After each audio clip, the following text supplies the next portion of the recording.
كان محمد أبا أحد من رجالكم ولكن رسول الله وخاتم النبيين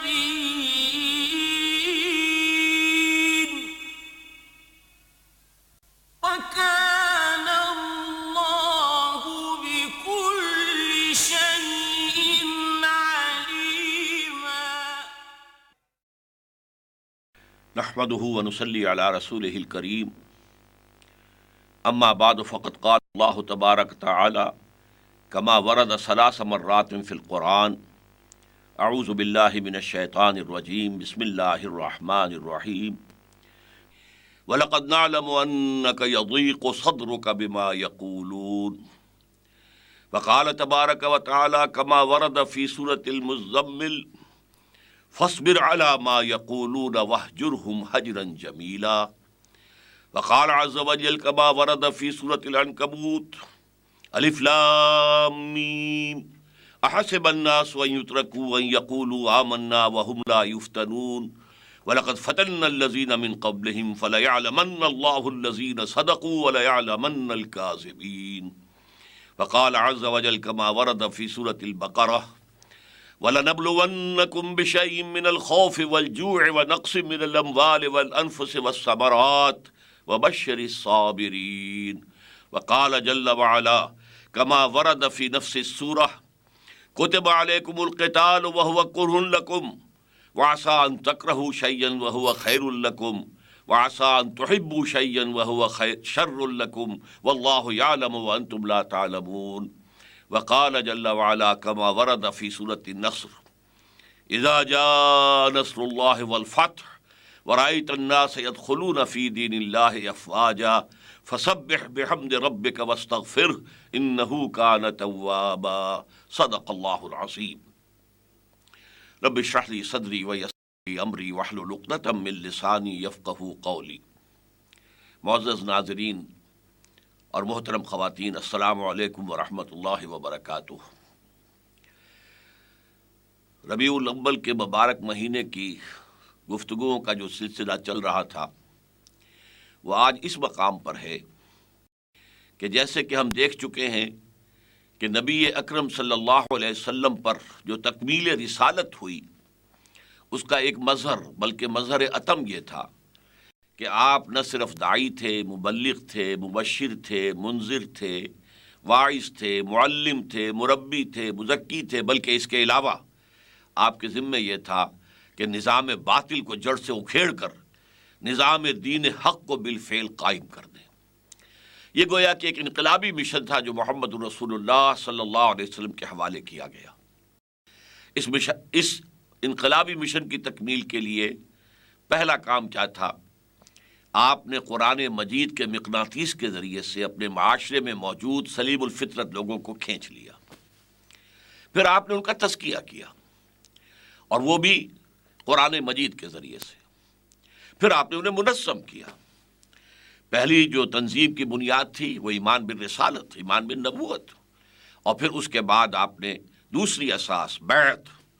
اور یہ دوسری اساس جو ہے اگرچہ حضور کو اس کی چندنا ضرورت نہ تھی لیکن آپ نے یہ جو انسٹیٹیوشن آف بیعہ ہے اس کو اس لیے اختیار کیا تاکہ بعد میں جب کبھی ایسی اگر جد و جہد ہوگی جیسی کہ ہونی ہے اس عالم کے ختم ہونے سے پہلے، دنیا کے خاتمے سے پہلے دنیا میں نظام دین حق کو پوری دنیا میں غالب ہونا ہے، تو جو جد و جہد ہوگی اس وقت کوئی نبی نہیں ہوں گے، کوئی رسول نہیں ہوں گے، بلکہ یہ کہ عام امتی جو ہیں حضور کے ان کے ذریعے سے یہ کام ہوگا.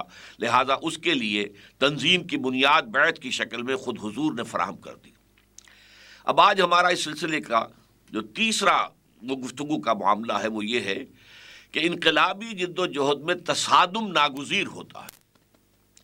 اس لیے کہ معاشرے میں اگرچہ ہوتے ہیں سلیم الفطرت لوگ بھی جو ہر دعوت پر غور کرتے ہیں، سوچتے ہیں اور انہیں دل کو اور دماغ کو اگر قابل قبول ہوتی ہے تسلیم کر لیتے ہیں، لیکن اکثر و بیشتر اصحاب اقتدار یا وہ طبقات کہ جو اس نظام کے ساتھ پریولیجز جن کی وابستہ ہیں، جن کے ویسٹڈ انٹرسٹ وابستہ ہیں، وہ پھر یہ کہ خم ٹھوک کر میدان میں آتے ہیں اور اپنا سٹیٹس کو، اپنے نظام کو برقرار رکھنے کی پوری کوشش کرتے ہیں۔ لہذا ایک تصادم ناگزیر ہے۔ اس تصادم کی آج میں آپ کے سامنے چند مراحل میں جو تصادم ہوا ہے اس کی تفصیل پیش کرنا چاہتا ہوں۔ سب سے پہلا تصادم کیا تھا؟ جیسے ہی حضور نے دعوت شروع کی لا الہ الا اللہ کی، کوئی معبود نہیں ہے سوائے اللہ کے، تمہارے یہ سارے معبود جھوٹے ہیں، تم جو ہے یتیم کو دھکے دیتے ہو، تم مسکین کو کھانا نہیں کھلاتے، تم نماز کی روح کو بھلا بیٹھے ہو، اور صرف ریاکاری کے لیے تم نیک کام کرتے ہو۔ یہ ساری تنقیدیں جب سامنے آئی ہیں، اس نے اس نظام کے جو سربراہ لوگ تھے انہیں ایک دم جو ہے بھوچکا سا کر دیا، اور وہ حیران ہو گئے۔ اور ان کا پہلا رد عمل کیا تھا کہ اس کو محمد کو صلی اللہ علیہ وسلم فداہ آباؤنا و امہاتنا چٹکیوں میں اڑاؤ۔ چنانچہ کہنا شروع کیا گیا یہ پاگل ہو گئے، ان کا دماغ خراب ہو گیا، یہ مجنون ہو گئے، ان پر جن کا سایہ ہو گیا، یا یہ کہیں سے سحر سیکھ کر آ گئے، ساحر ہو گئے، یا سحر زدہ ہیں، مسحور ہیں۔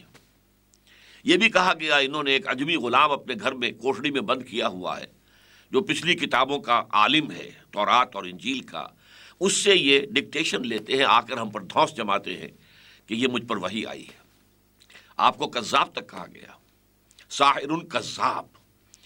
یہ ساری وربل پرسیکیوشن، زبانی ایذا رسانی تھی صرف ابتدا میں۔ ابھی وہ نہیں سمجھے تھے کہ واقعتاً یہ مشت غبار جسے ہم سمجھ رہے ہیں تو بڑا طوفان بن جائے گا۔ انہوں نے سمجھا تھا کہ اگر جو ول ہے، قوت ارادی ہے محمد کی صلی اللہ علیہ وسلم، اسے کل کر دیا جائے، قوت ارادی کو ختم کر دیا جائے تو یہ ساری چیز ختم ہو جائے گی۔ لہذا اس وقت جو بھی لوگ ایمان لائے تھے حضور پر، ان سے کوئی تعرض نہیں کیا گیا، انہیں مارا نہیں گیا، پیٹا نہیں گیا۔ ساری پرسیکیوشن جو تھی وہ حضور کی ذات پر مرکوز تھی اور وربل تھی، زبانی۔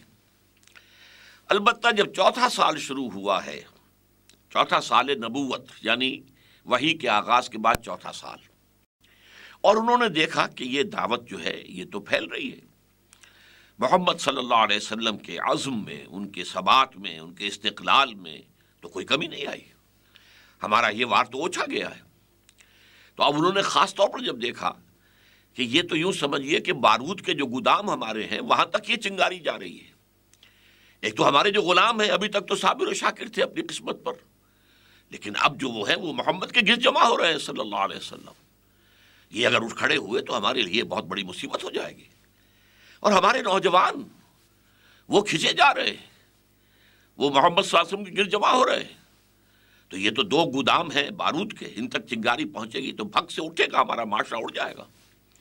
لہذا انہوں نے طے کیا کہ جو ایمان لائیں انہیں مارو، انہیں پیٹو، انہیں گھروں کے اندر زنجیروں سے باندھ کر جکڑ کر ڈال دو، کھانا پینا کچھ نہ دو، بھوکے رکھو۔ یعنی آپ کہیں گے جدید الفاظ میں فزیکل پرسیکیوشن اینڈ ٹارچر کا دور شروع ہوا۔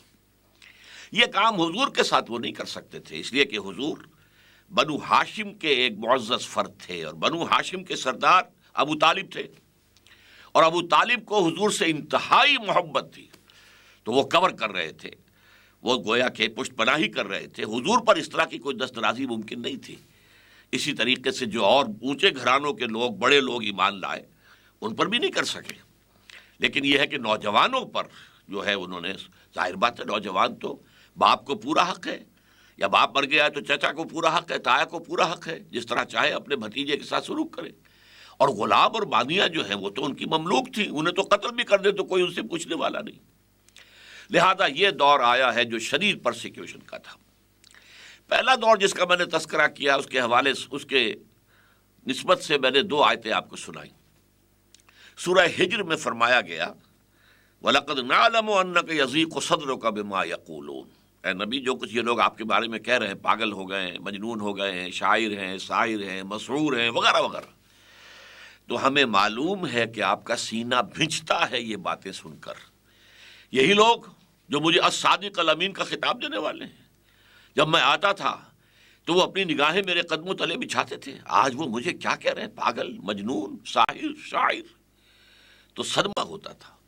لیکن سورہ مزمل میں فرمایا گیا وَاصْبِرْ عَلَىٰ مَا يَقُولُونَ وَاهْجُرْهُمْ هَجْرًا جَمِيلًا، اے نبی جو یہ کہہ رہے صبر کیجئے، جھیلیے، برداشت کیجئے، تحمل کیجئے اور ان سے علیحدگی اختیار کیجئے، لیکن خوبصورتی کے ساتھ، لٹ مار کر علیحدہ نہ ہوں، اس لیے کہ انہیں کو آپ کو ابھی تبلیغ کرنی ہے۔ ہاں کہہ دیجئے بھائی ٹھیک ہے، آپ کی سمجھ میں میری بات نہیں آ رہی، میری سمجھ میں آپ کی بات نہیں، پھر بات کریں گے خوبصورتی کے ساتھ۔ قالوا سلاما اذا خاطبهم الجاہلون قالوا سلاما، تو یہ طرز عمل تھا جو حضور صلی اللہ علیہ وسلم کو تلقین فرمایا گیا۔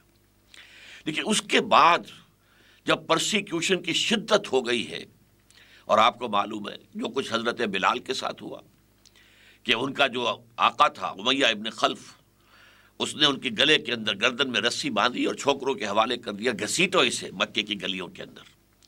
اب ظاہر بات ہے وہاں کی گلیاں پتھریلی، جسم ادھڑ رہا ہے، کھال چھل رہی ہے، خون نکل رہا ہے، وہ لے کے جا رہے جیسے کسی جانور کی لاش کو گھسیٹ رہے ہیں، اور پھر بالکل کھلے میں لے جا کر جہاں نیچے زمین جو ہے توے کی طرح جل رہی ہے اور اوپر آسمان برسا رہا ہے آگ، وہاں چت لٹا دیا گیا اور سینے کے اوپر بھاری پتھر رکھ دیا گیا۔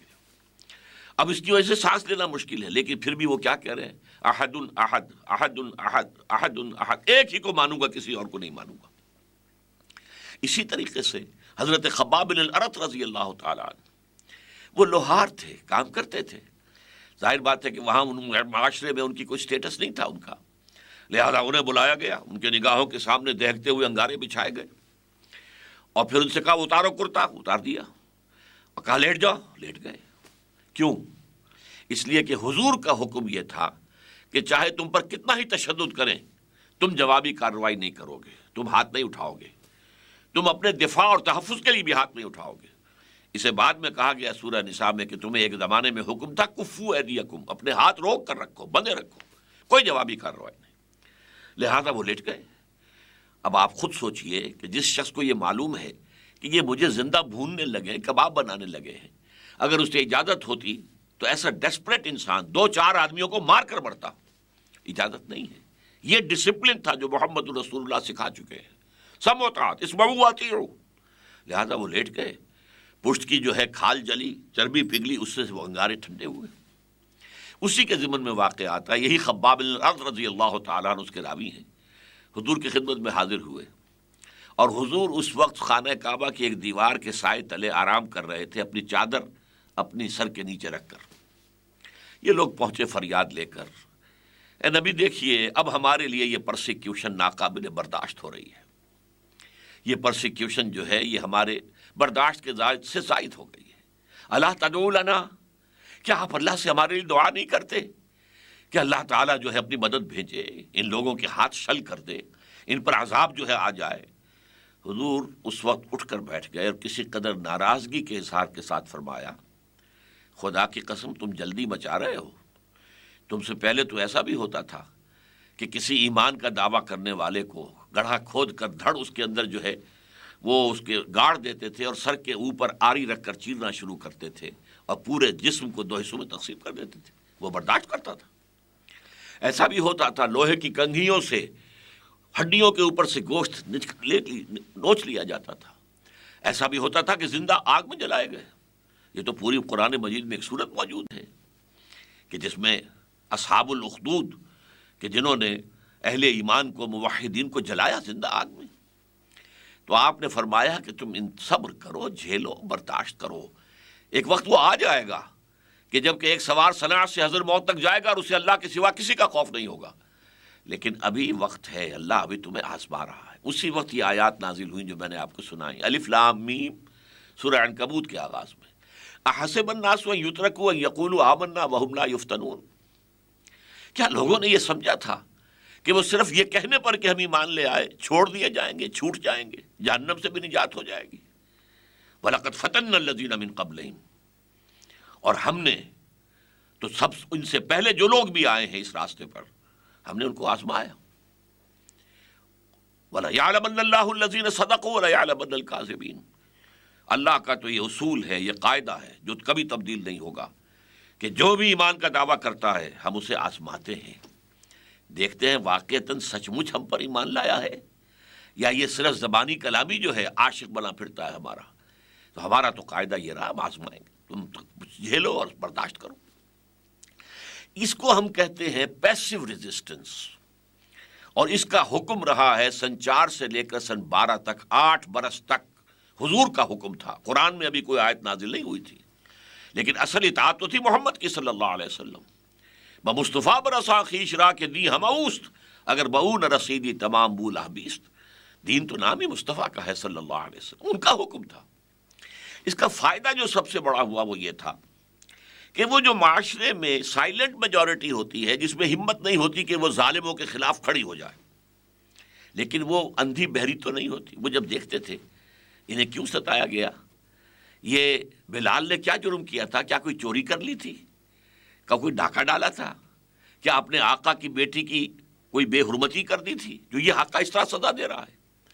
جب بتایا جاتا تھا کچھ نہیں کیا اس نے، وہ تو صرف یہ کہتا ہے کہ میں اللہ کے سوا کسی کو معبود نہیں مانتا اور محمد کو اللہ کا رسول مانتا ہوں صلی اللہ علیہ وسلم. اب آپ بتائیے اس کا کیا اثر ہوگا. لوگوں کے دلوں میں ان کی ہمدردیاں پیدا ہو رہی ہیں.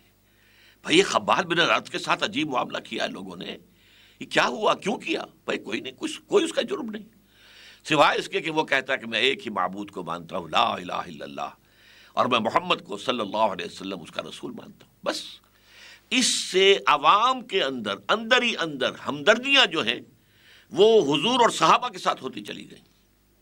بہرحال یہ پیسو ریزسٹنس بہت اہم ہے سیرت النبی میں، اور بعد کی کامیابیوں کے لیے یہ ایک بہت بڑا عامل ہے. اب اس کے بعد تاریخ نے ایک ورق پلٹا، اور حضور صلی اللہ علیہ وسلم کو اللہ تعالیٰ نے مدینے میں جگہ دے دی. دار الہجرت بن گیا یثرب، اور وہ اب مدینۃ النبی بن گیا. اگرچہ حضور بنفس نفیس وہاں دعوت کے لیے نہیں پہنچے، مدینے کی طرف سے کھڑکی کھلی، اور پہلے سال وہ 10واں سال تھا غالباً، جو نبوی کے 7 آدمی ایمان لے آئے خزرج کے. اگلے سال 15 ہو گئے یا 12 ہو گئے، اس سے اگلے سال 75 ہو گئے، جن کے لیے کہ حضور نے اپنے 2 ساتھیوں کو بھیج دیا تھا تعلیم کے لیے، قرآن سکھانے کے لیے. ان میں مصعب بن عمیر تھے رضی اللہ تعالیٰ عنہ، اور عبداللہ ابن ام مکتوم تھے رضی اللہ تعالیٰ عنہ. وہ اگلے سال آئے تو 75 آدمی لے آئے، حضور کی جھولی میں ڈال دیے. اب انہوں نے معاہدہ کر لیا کہ حضور آپ آ جائیں مدینے، ہم آپ کی حفاظت کریں گے جیسے اپنے اہل و عیال کی. بہرحال تاریخ نے ایک عجیب نقشہ دیکھا، چشم فلک نے. مکے والے خون کے پیاسے ہیں، وہاں سے نکلنا حضور کے لیے مشکل ہے. 3 دن 3 شب و روز غار ثور میں آپ چھپے رہے ہیں صلی اللہ علیہ وسلم، اور حضرت ابو بکر تھے رضی اللہ تعالیٰ عنہ. اور اس کے بعد بھی جیسے شکاری کتے ہوتے ہیں ایسے ہی کھوجی پھر رہے تھے، کیونکہ اعلان کر دیا گیا تھا جو محمد کو زندہ یا مردہ لے آئے صلی اللہ علیہ وسلم اسے 100 اونٹ ملیں گے. ادھر مدینے میں استقبال کی تیاریاں ہو رہی ہیں، کوئی 300 میل کا فرق ہے صرف، اور وہاں پر لوگ بار بار آ کر روزانہ آتے ہیں، صبح سے شام تک انتظار کرتے ہیں کہ حضور کب پہنچے. تو وہاں پر وہ آپ کا داخلہ جو ہو رہا ہے وہ بے تاج بادشاہ کی طرح ہو رہا ہے. لہٰذا اب یہاں مدینے سے جہاں اللہ تعالیٰ نے تمکن عطا کر دیا حضور کو، آپ کو ایک حیثیت عطا کر دی، آپ بے تاج بادشاہ بن گئے، تو اب آپ نے یہاں سے کفر اور شرک اور نظام باطل کے خلاف اقدام شروع کیا. وہ اقدام کیا تھا؟ 6 مہینے تو آپ نے لیے، جس کو میں کہا کرتا ہوں انٹرنل کنسولیڈیشن. 6 مہینے میں آپ نے مسجد نبوی تعمیر کرائی. نمبر 1 مرکز وجود میں آ گیا. نمبر 2 آپ نے مہاجرین اور انصار کے درمیان مواخات کرا دی، ایک انصاری ایک مہاجر بھائی بھائی. نمبر 3 جو 3 قبیلے یہود کے تھے ان کو ایک معاہدے میں جکڑ لیا، جوائنٹ ڈیفنس آف مدینہ. اسے خام خواہ میثاق مدینہ کو دستور کہہ دیا گیا ہے، وہ کوئی اسلامی ریاست کا دستور نہیں تھا. It was actually a joint defence packet, کہ اگر مدینے پر باہر سے کوئی حملہ ہوا تو پھر مسلمان اور یہودی مل کر دفاع کریں گے. اور یہ 3 کام کرنے کے بعد پھر آپ نے اب گویا کہ اقدام شروع کیا ہے. وہ اقدام کیا تھا؟ آپ نے چھوٹے چھوٹے دستے بھیجنے شروع کر دیے، تاکہ جو کاروان روٹ تھا جس پر کہ یہ سمجھیے لائف لائن تھی قریش کی، تجارت ہی ان کا ذریعہ معاش تھا. شام کی طرف جاتے تھے، بدر سے گزرتے تھے. بدر مکے سے 200 میل ہے یا اس سے بھی زائد، اور مدینے سے 70-80 میل ہے. تو گویا کہ یہاں انٹرسیپٹ کیا جا سکتا تھا ان کے قافلوں کو. اسی طریقے سے جنوب میں یمن کی طرف جاتے تھے تو پھر وہ طائف سے ہو کر گزرتے تھے، تو مکے اور طائف کے درمیان نخلہ کی وادی میں بھی آپ نے ایک چھوٹا سا چھاپا مار دستہ بھیج دیا، یہ ثابت کرنے کے لیے we are very much here now. اب وہ گویا کہ ایک طرح کا اکنامک بلاکیڈ ہو گیا مکے والوں کے لیے کہ ان کا جو شاہراہ تھی جس سے وہ تجارت کرتے تھے، اب تک تو کوئی انہیں تھریٹن نہیں کرتا تھا اس پر، اب وہاں معلوم ہوا کہ محمد صلی اللہ علیہ وسلم اور ان کے ساتھی اب موجود ہیں، یہ اکنامک بلاکیڈ۔ اور دوسرا یہ کہ حضور بھی یہ جو 8 مہمیں ہیں ان میں سے 4 میں حضور خود بھی گئے، اس لیے انہیں 4 غزوات کہتے ہیں۔ ان میں آپ جہاں بھی گئے وہاں کے لوکل قبائل سے آپ نے معاہدہ کر لیا، وہ سب کے سب پہلے حلیف تھے اور تابع تھے قریش کے، اب یا تو اس قبیلے نے حضور سے معاہدہ کر لیا ہم آپ سے آج سے آپ کے ساتھی ہیں، یا یہ کہا کہ صاحب ہم نیوٹرل رہیں گے، نہ ہم آپ کے خلاف قریش کی مدد کریں گے نہ قریش کے خلاف آپ کی مدد کریں گے۔ ان دونوں کا نتیجہ کیا تھا کہ جو حلقہ اثر تھا، سیاسی اثر و رسوخ قریش کا، وہ کم ہو رہا ہے۔ The zone of influence, political influence of Quraysh was diminishing۔ اس کے بعد جو ہے تنگ آ کر 1000 کا لشکر لے کر ابو جہل نکلا ہے، ادھر سے حضور نکلے ہیں صحابہ اکرام کو لے کر، اور بدر میں پہلی جنگ ہو گئی، پہلا مقابلہ ہوا 313 کا 1000 کے ساتھ، یہ تقریباً نہتے اور وہ کیل کانٹے سے لیس، یہاں 2 گھوڑے وہاں 100 گھوڑے، یہاں 70 اونٹ وہاں 900 اونٹ، یہ صورتحال، لیکن اس میں اللہ تعالیٰ نے فتح عطا فرما دی۔ یہاں سے آخری دور شروع ہو گیا تصادم کا، اور وہ ہے قتال فی سبیل اللہ۔ لہذا قرآن مجید میں پھر اس کو جب فرض کر دیا گیا اور اس پر کچھ مسلمان کسمس آئے، خاص طور پر جن میں کچھ نفاق کے جراثیم تھے، انہوں نے کہا کہ جنگ کی کیا ضرورت ہے، ہم صرف دعوت و تبلیغ کرتے رہیں، تو اگر گڑ دے کر مارا جا سکتا ہو تو زہر کائے کو دینا ہے۔ ان منافقین نے کہا ابھی کوئی آیت تو اتری نہیں ہے قتال کی، تو سورہ محمد نازل کر دی اللہ نے تاکہ ان پر حجت قائم ہو جائے، اسے سورہ محمد بھی کہتے ہیں صلی اللہ علیہ وسلم، اور سورہ قتال بھی کہتے ہیں۔ بہرحال جو لوگ بھی تھے جن کے اندر ایمان کی کمزوری تھی یا خدا نہ خواستہ نفاق کے جراثیم پل رہے تھے، انہوں نے جب اعتراض شروع کیے تو اللہ تعالیٰ کی طرف سے کھل کر بات آ گئی، کتب علیکم القتال وہو کرہ لکم، دیکھو مسلمانوں تم پر اب جنگ فرض کر دی گئی ہے اور وہ تمہیں بہت بھاری لگ رہی ہے، ناپسند ہے، جان کا خطرہ ہے۔ آسان تکرہوا شیئا وہو خیر لکم، جان لو تمہارے ایمان کا تقاضا ہے کہ یہ مانو کہ ہو سکتا ہے تم کسی چیز کو ناپسند کرو، حالانکہ اسی میں اللہ کی طرف سے تمہارے لیے خیر آ رہا ہو۔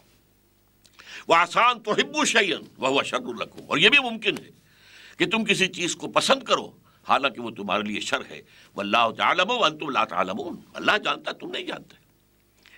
بہرحال محمد الرسول اللہ والذین معہ، جنہوں نے 13 برس یا 12.5 برس مکے میں جہاد کیا تھا قرآن کے ساتھ، جہاد بالقرآن، قرآن کی دعوت، لوگوں کو دعوت تک پہنچانا قرآن کے ذریعے، لوگوں کا تربیت تزکیہ قرآن کے ذریعے سے، اور وہ ڈٹے رہے تھے، ہر طرح کی پرسیکیوشن کو برداشت کیا تھا۔ اب وہ میدان جنگ میں آئے، ایک کے بعد دوسری، دوسری کے بعد تیسری، جنگوں کا سلسلہ 6 برس تک جاری رہا ہے۔ It was a continuous war. یہ تو بیٹلز کہلاتی ہیں، battle of Badr, battle of Uhud, battle of the trenches, یہ بیٹلز ہیں، لڑائیاں ہیں۔ جنگ جو ہے وہ تو مسلسل تھی، اور ان بڑی جنگوں کے درمیان اور چھوٹے چھوٹے غزوات بے شمار ہوئے ہیں۔ لیکن یہ کہ جب یہ 6 سال کے عرصے میں چونکہ پوری تیاری کر کے محمد رسول اللہ نے یہ اقدام کا فیصلہ کیا تھا، آپ کے پاس ایسے جانثار تھے کہ جو اپنی جان دے دینے کو سب سے بڑی کامیابی سمجھتے تھے، اس لیے کہ شہادت مطلوب و مقصود مومن نہ مال غنیمت نہ کشور کشائی، انہیں تو شہادت کی بہت پسند تھی۔ لہٰذا اللہ تعالیٰ نے کامیابی عطا فرمائی۔ پہلی کامیابی صلح حدیبیہ کی شکل میں ہوئی، اور پھر اس کو تو خیر لوگوں نے کامیابی نہیں سمجھا، لیکن اللہ نے فرمایا انا فتحنا لک فتحا مبینا، یہ در حقیقت فتح خیبر اور اس کے بعد فتح مکہ کی یہ تمہید تھی جو صلح حدیبیہ کی شکل میں ہوئی ہے۔ اور اس کے بعد آپ کو معلوم ہے وہی اللہ کا بندہ، اللہ کا رسول جو بڑی مشکل سے جان بچا کر مکے سے نکلا تھا، 6 سال بعد، بدر کے 6 سال بعد اور ہجرت کے 8 سال بعد رمضان سن 10 ہجری کے اندر، اور 10 ہی تاریخ تھی، وہ مکے میں داخل ہوا ہے 10,000 اپنے جانثاروں کے ساتھ۔ جہاں الحق و زہق الباطل ان الباطل کان زہوقا، حق آ گیا، باطل چلا گیا۔ یقیناً باطل تو بھاگنے والی شے ہے، جب تک حق سامنے نہیں آتا اس وقت تک وہ اپنا روب جماتا ہے، لیکن جب حق سامنے آ جائے اور وہ شرائط پوری کرے، اس کے اندر پوری قوت موجود ہو، ہر چیز قربان کر دینے کا مادہ موجود ہو، تو پھر باطل ٹھہر نہیں سکتا۔ چنانچہ اس کے بعد کیا شکل ہوئی وہ میں نے آپ کو سورۃ النصر سنائی تھی۔ اذا جاء نصر اللہ والفتح ورأیت الناس يدخلون فی دین اللہ افواجا، جب اے نبی صلی اللہ علیہ وسلم، جب اللہ کی مدد آ گئی اور فتح ہو گئی، اور آپ نے دیکھا کہ اب لوگ جوق در جوق، فوج در فوج دین میں داخل ہو رہے ہیں۔ یہاں نوٹ کر لیجئے، دین اللہ، اس پر پہلے ہم گفتگو کر چکے ہیں، وہ اسلام میں داخل ہوئے تھے، وہ سب کے سب ایمان میں نہیں داخل ہوئے تھے، یا ایمان ان کے دلوں میں داخل نہیں ہوا تھا۔ قالت الاعراب آمنا قل لم تؤمنوا ولکن قولوا اسلمنا، لیکن اسلام میں آ گئے تو گویا کہ دین میں آ گئے، اطاعت قبول کر لی، سرنڈر کر دیا۔ ورأیت الناس يدخلون فی دین اللہ افواجا فسبح بحمد ربک واستغفر انہ کان توابا۔ تو اے نبی، آپ ابھی تک جو بہت مشغول رہے، تو جتنا آپ کی خواہش تھی کہ ہمارے ساتھ لو لگائے رکھیں، یہ ساری مصروفیات اس میں حائل ہو جاتی تھی۔ اب آپ فارغ ہیں، آپ کا مشن مکمل ہو گیا، آپ کی بعثت خصوصی الی اہل العرب تھی، یہاں دین غالب بھی آ گیا اور اسلام پھیل بھی گیا، لہٰذا مشن جو ہے آپ کا ایک درجے میں مکمل ہو گیا، لہٰذا اب آپ ہمہ تن اللہ تعالیٰ کی جانب متوجہ ہو جائیں۔ یہ تھا وہ سارا نظام، تصادم کے مختلف مراحل جن سے گزر کر محمد الرسول اللہ صلی اللہ علیہ وسلم نے اللہ کے دین کو غالب کیا جزیرہ نما عرب میں۔ بارک اللہ لی ولکم فی القرآن العظیم ونفعنی وإیاکم بالآیات والذکر الحکیم۔